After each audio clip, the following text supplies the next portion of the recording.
has become a favorite topic. First off, what is a 1099?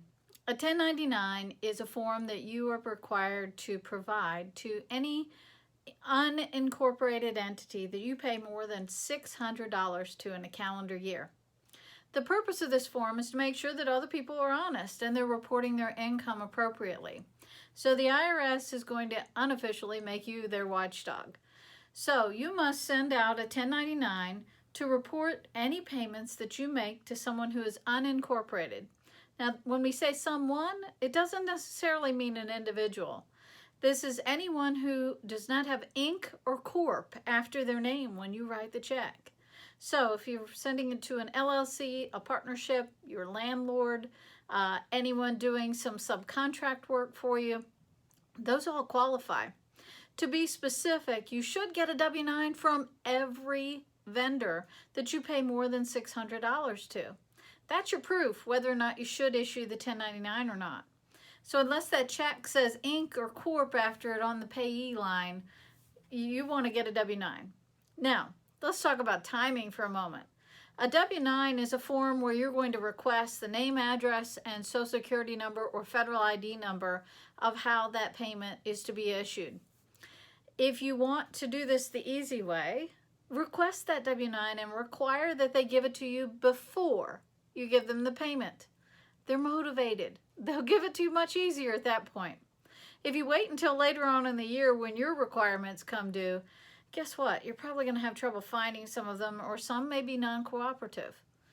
Even if they're non-cooperative, it doesn't mean you're off the hook, but I'd suggest that if you just can't find someone, or you can't get them to complete the W-9, which they are required to do by law, if you can't get that information, have documentation in your area to prove that you tried and to show the efforts that you made. In most cases in the past, the IRS has let you off the hook on penalties for not filing 1099s when you complete those 1099s and file them. After all, they're just looking for the tax from the other side to be collected. So they really want whoever you paid that money to, not you.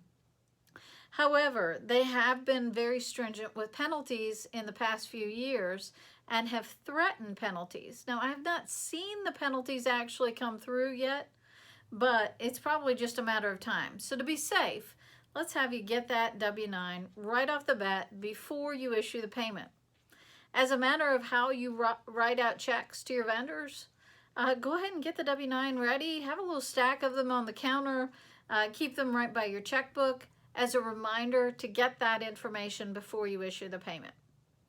The next part at year end, that your job will be very easy if you've collected those W-9s. I also highly suggest that you get the email address along with that.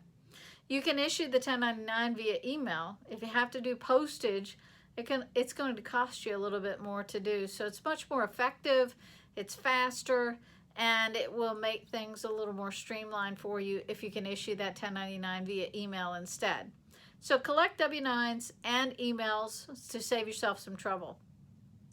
If you have any questions about issuing 1099s, we've got several other posts out there about who should get one and how to determine that.